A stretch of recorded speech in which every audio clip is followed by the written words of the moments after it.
Nous arrivons au moment du message et c'est Pierre Chevalier aujourd'hui qui va prêcher. Je me réjouis de t'entendre Pierre, mais j'aimerais juste prier avant que tu parles.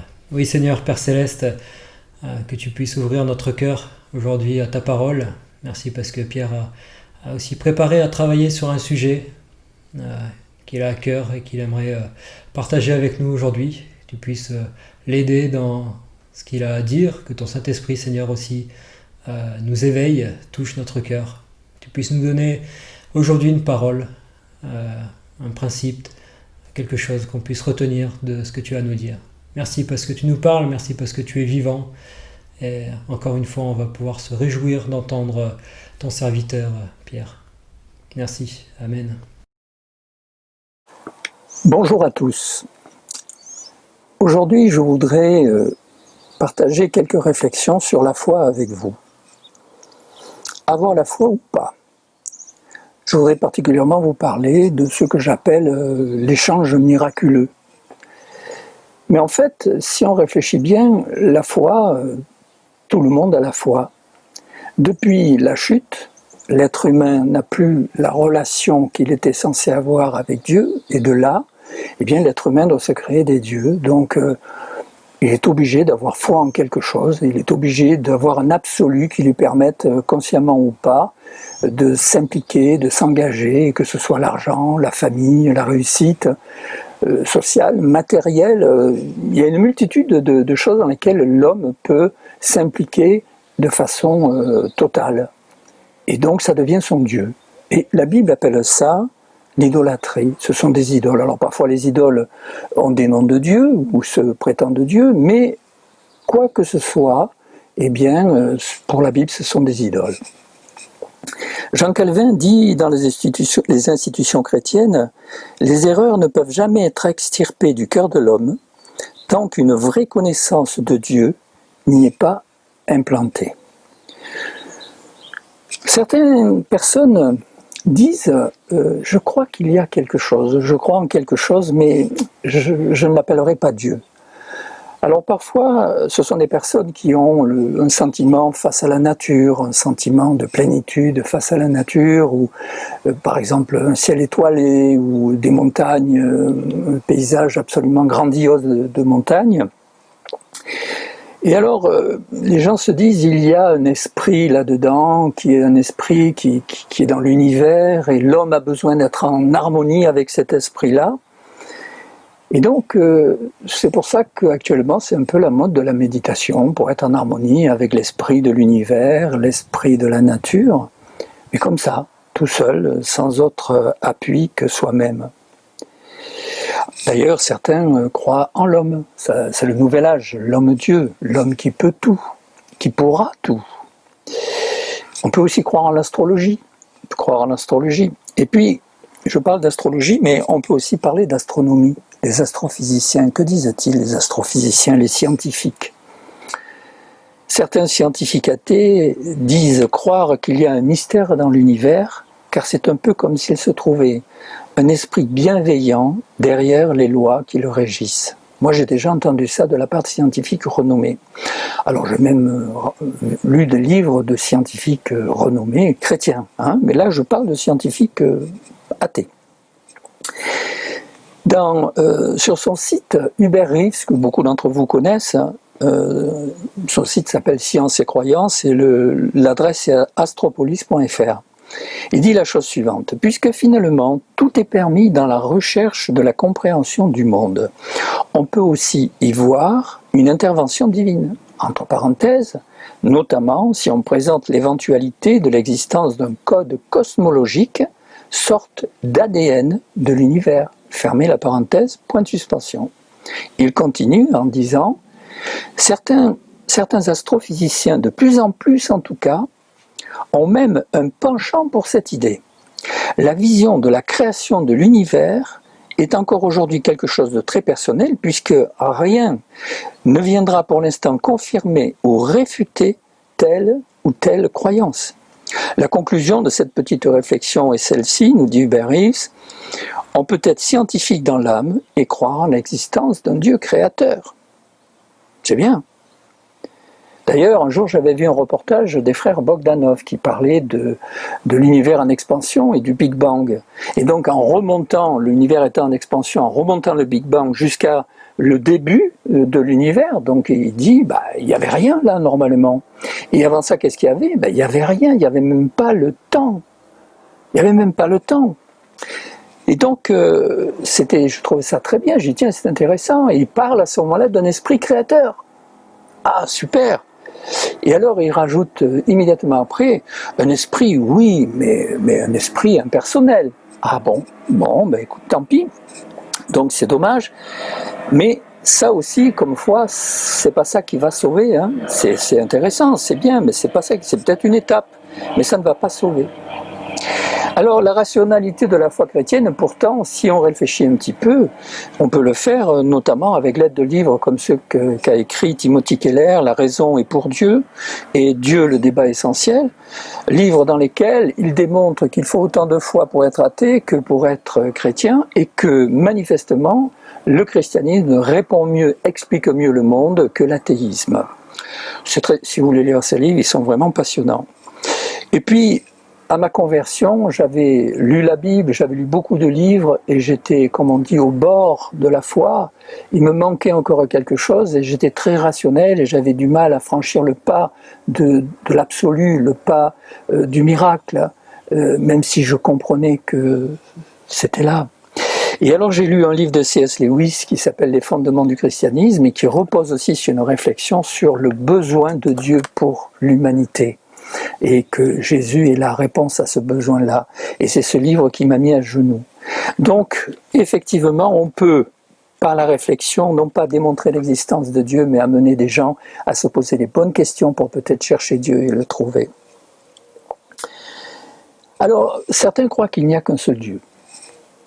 Bon, est-ce que ça sauve? Alors apparemment, Jacques nous dit dans 2, 19, 21, tu crois qu'il y a un seul Dieu, tu fais bien, les démons le croient aussi et ils tremblent. Bon, donc croire qu'il y a un seul Dieu ne suffit pas. Alors après, il y en a beaucoup qui croient, qui croyaient aussi dans l'Ancien Testament que Dieu a créé toutes choses, qu'il est omniprésent, qu'il est omnipotent. Il n'y a pas de problème pour penser tout ça. Et même penser que Dieu a créé une alliance avec Abraham. Il a fait une alliance avec Abraham. De nombreux religieux croyaient tout cela depuis longtemps. Par exemple, Nicodème, qui est venu voir Jésus et qui ne comprenait pas, et que Jésus lui a dit, il faut naître de nouveau. Et puis même Saul, avant de devenir Paul, avant de se convertir, croyait tout cela. Il était même défenseur de tout ce que je viens de dire, c'est-à-dire Dieu créateur, omnipotent, omniscient, et la descendance d'Abraham. Et pourtant, il a martyrisé les chrétiens. Donc ça ne marche pas. Donc c'est le fait de croire ça, ça ne suffit pas. Alors après, je voudrais vous parler de Pierre. J'ai remarqué quelque chose pour Pierre. Dans Matthieu 16, 17, il dit à Jésus, tu es le Christ, tu es le Dieu vivant. Jésus, reprenant la parole, lui dit, tu es heureux, Simon, fils de Jonas, car ce ne sont pas la chair et le sang qui t'ont révélé cela, mais c'est mon Père qui est dans les cieux. Donc là, c'est validé par Jésus. Pierre a eu une inspiration divine et compris que Jésus était le Christ. Donc est-ce que cette foi-là suffit?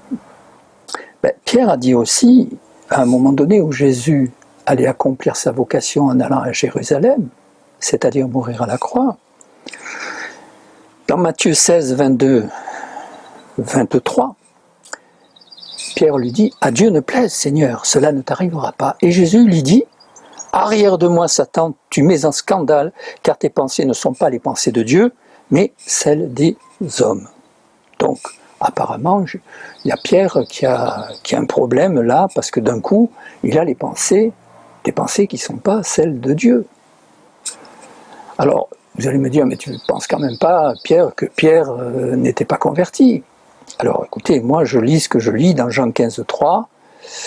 Alors non, dans Jean 15, 3, ce que je lis, c'est que, avant de vous dire ce que je vais vous dire, bien sûr Jésus avait dit aux disciples, déjà vous êtes purs à cause de la parole que je vous ai annoncée. Et Pierre faisait partie des disciples lorsqu'il a dit ça. Voir aussi la prière de Jésus pour ses disciples dans Jean 17. Ses disciples et la descendance des disciples, c'est-à-dire nous, la descendance d'Abraham. Donc une prière merveilleuse que Dieu, bien sûr, accomplit depuis. Et donc, évidemment, les disciples de Jésus sont bénis. C'est pas la question. Mais la question, c'est que Jésus dit aussi à Pierre dans Luc 22, 31, 32, « Simon, Simon, Satan vous a réclamé pour vous cribler comme le froment, mais j'ai prié pour toi, afin que ta foi ne défaille point. Et toi, quand tu seras converti, affermis tes frères. » Quand tu seras converti, affermis tes frères. Moi, je lis ce que je lis. Quand tu seras converti. Donc Pierre doit se convertir, le Pierre qui a suivi Jésus avec les autres disciples. Tout de suite après, Pierre lui dit « Seigneur, je suis prêt à aller avec toi, et en prison et à la mort. » Et Jésus dit « Pierre, je te le dis, le coq ne chantera pas aujourd'hui que tu n'aies nié 3 fois de me connaître. » Donc là, Pierre est en train d'écouter certainement et il ne comprend pas. Parce qu'il est sincère dans ce qu'il a dit à Jésus. Mais il lui manque quelque chose. De même, tous les disciples abandonnèrent Jésus dans le jardin de Gethsémani. Marc 14, 50, 52. Alors, tous l'abandonnèrent et prirent la fuite. Un jeune homme le suivait, n'ayant sur le corps qu'un drap. On se saisit de lui, mais il lâcha son vêtement et se sauva tout nu. Donc on voit Pierre qui renie Jésus, et on voit tous les disciples qui fuient dans le jardin de Gethsémani. Oui, mais ces mêmes personnes, les disciples et Pierre, après, vont aller jusqu'à la mort pour propager l'évangile dans le monde d'alors, dans tout le monde d'alors. Donc qu'est-ce qui s'est passé entre-temps ?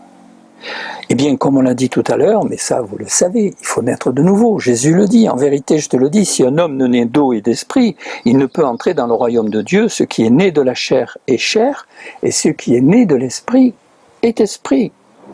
Et d'ailleurs, il avait rajouté à Nicodème, tu es le docteur d'Israël et tu ne sais pas ces choses. Autrement dit, un homme qui connaît la Bible, qui connaît l'Ancien Testament, eh bien, il ne sait pas ces choses, il faut naître de nouveau. Nous arrivons à ce qui m'intéresse particulièrement maintenant. Dans Matthieu 9, 16, 17, Jésus dit « Personne ne met une pièce de drap neuf à un vieil habit, car elle emporterait une partie de l'habit, et la déchirure serait pire. On ne met pas non plus du vin nouveau dans de vieilles outres, autrement les outres se rompent, le vin se répand et les outres sont perdues. Mais on met le vin nouveau dans des outres neuves, et le vin et les outres se conservent. » Remarquez bien qu'il ne s'agit pas là, ce que dit Jésus, il ne s'agit pas là d'adopter une attitude ou une pratique quelconque, mais bien de devenir un récipient. Devenir un récipient, une outre. On est des vieilles outres, on doit devenir des outres neuves. Mais qui fait ça ? Eh bien, la nouvelle naissance, lorsque nous naissons sur terre, c'est pas nous qui avons fait tout ce qu'il fallait avant pour naître, c'est pas nous qui produisons la naissance, nous naissons. De la même façon, la nouvelle naissance, c'est pareil. Et nous sommes qui nous sommes. Et en l'occurrence, ce que Jésus nous dit, il nous disait que jusqu'à présent, nous étions des vieilles outres, et maintenant, lui, il va faire de nous par la nouvelle naissance des outres neuves, des outres différentes. Mais pour ça, il faut que les vieilles outres meurent. C'est ce que la parole nous explique. Alors, on voit ça là. Alors, comment on vit ça ? Ben, par la repentance. Alors, la repentance, qu'est-ce qui se passe à la repentance ?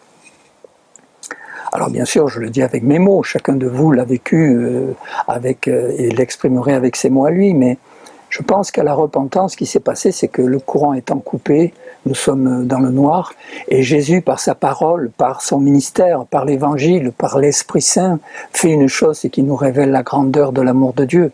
Il nous révèle la puissance de Dieu, la beauté de Dieu.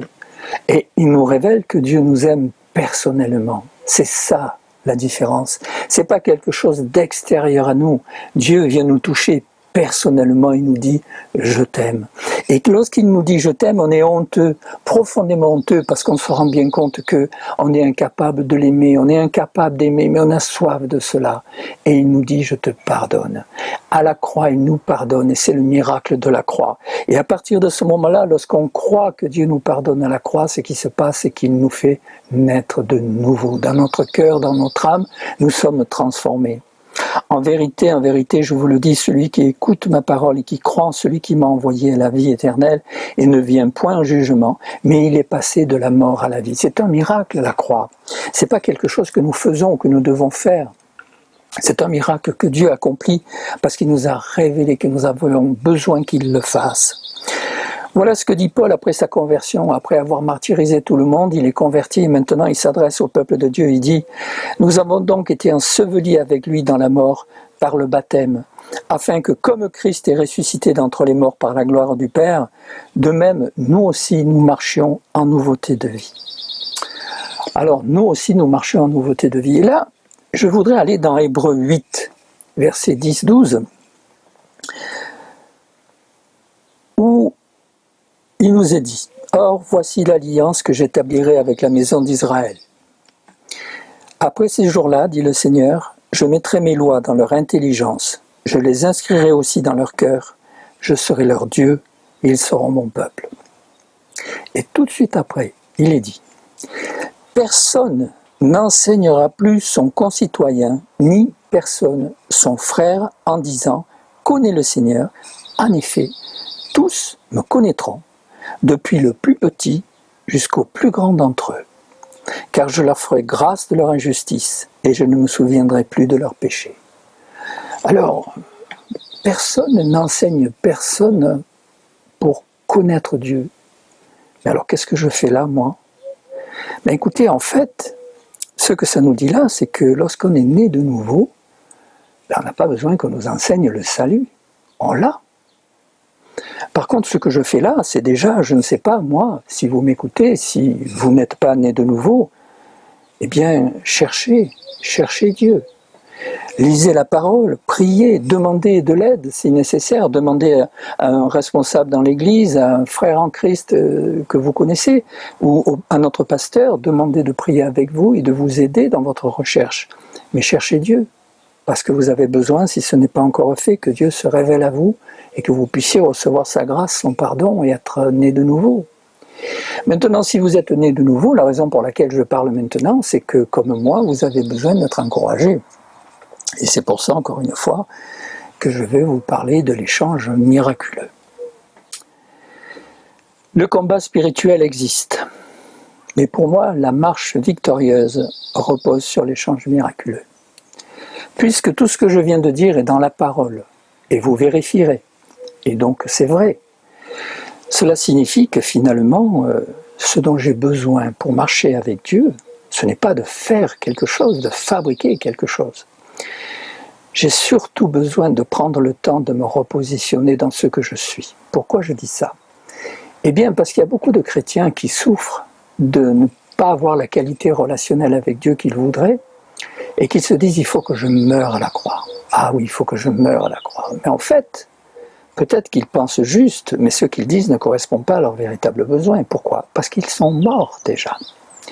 Alors ce dont nous avons besoin, c'est pas de mourir à la croix, c'est de prendre le temps de nous mettre devant Dieu et de nous rappeler tout ce que je viens de dire pour soi et réaliser que l'on est mort à la croix et qu'on est devenu une nouvelle créature qui est en communion avec Dieu et que Dieu nous donnera toutes ses promesses. Alors ces promesses, c'est de nous conduire. Ces promesses, ce Dieu omnipotent et omniprésent, ces promesses, c'est de nous garder. Ces promesses, c'est de nous parler.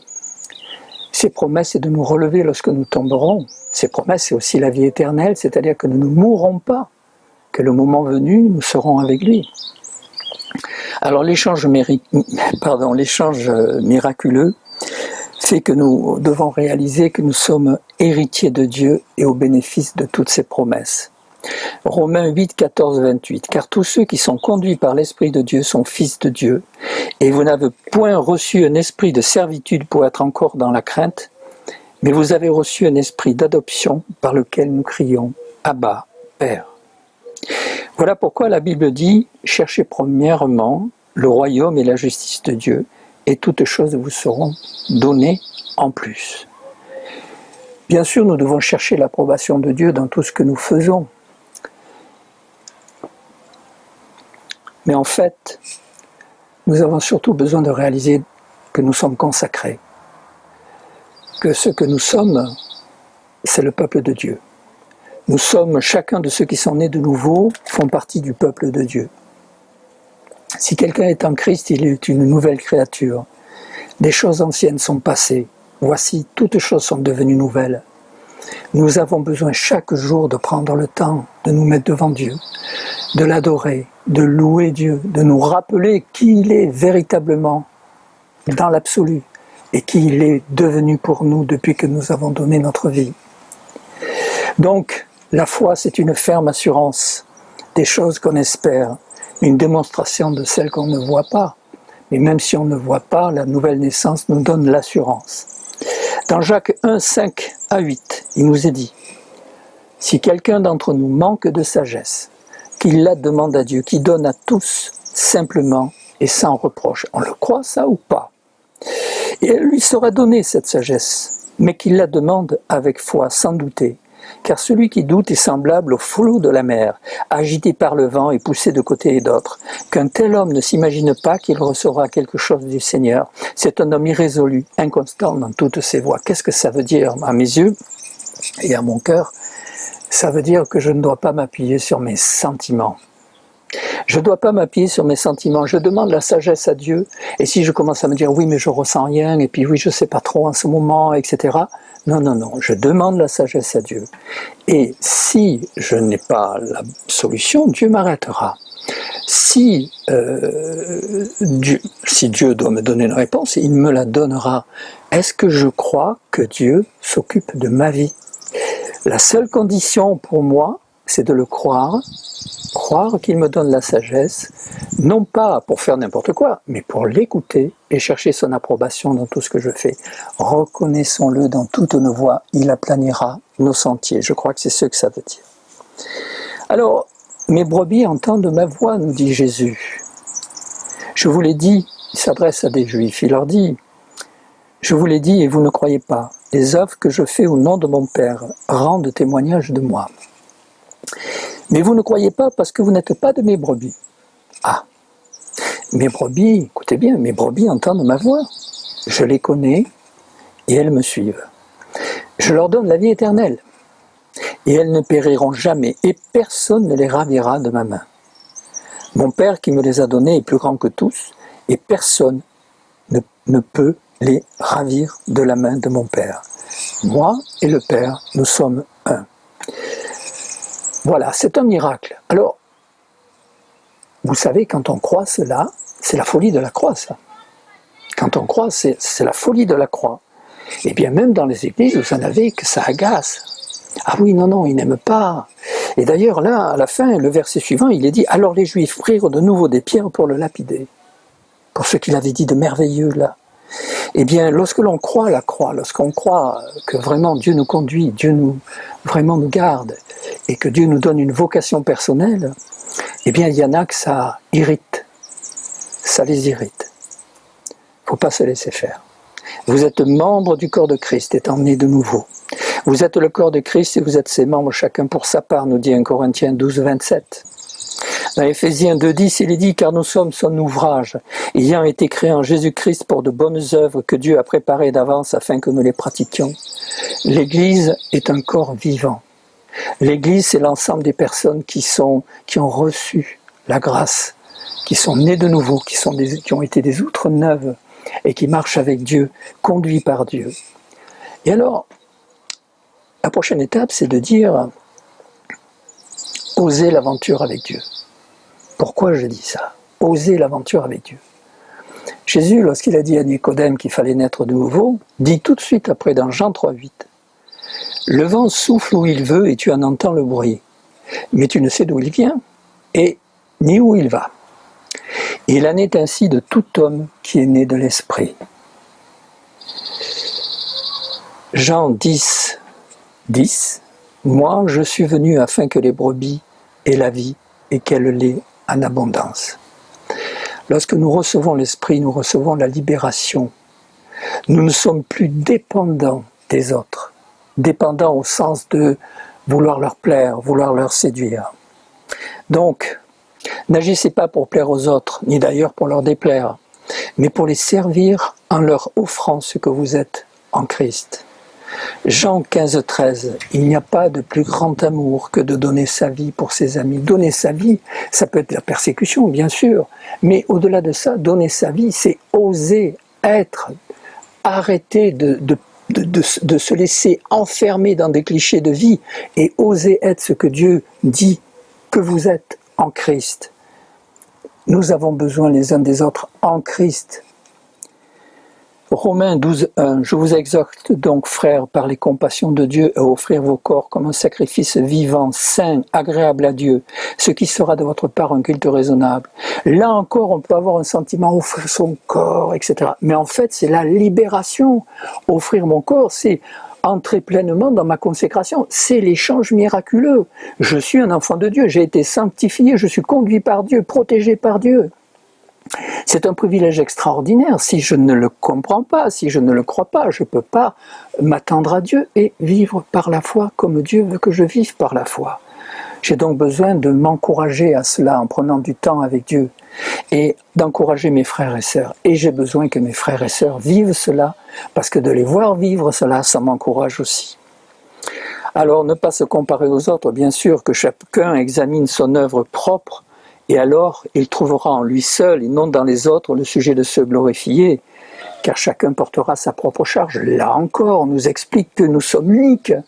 Chacun porte sa propre charge. Ce n'est pas la charge du péché, c'est la charge de la vie par la foi. Je ne peux pas vivre la vôtre, vous ne pouvez pas vivre la mienne.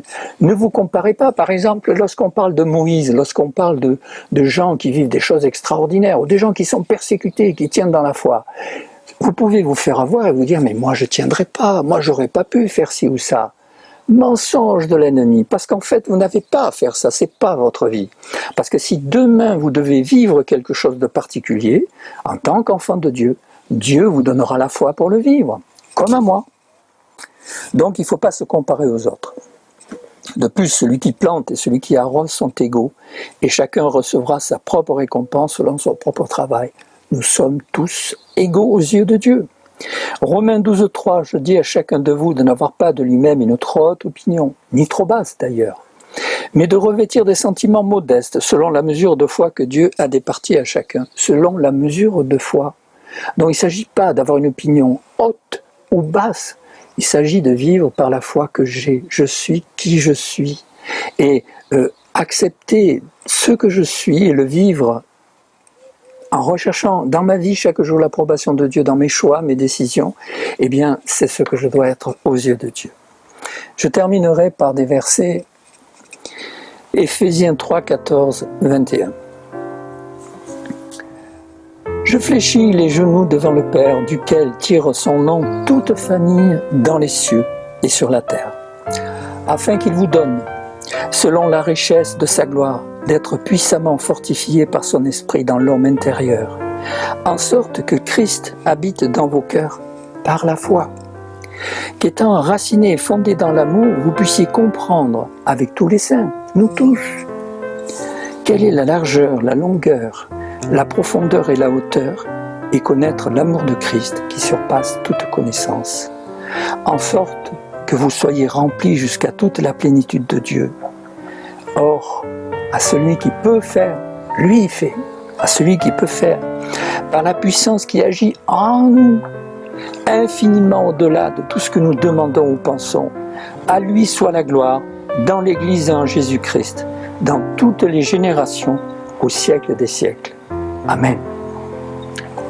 Dieu vous bénisse, mes frères et sœurs, et à très bientôt. J'espère qu'on se verra bientôt. Au revoir.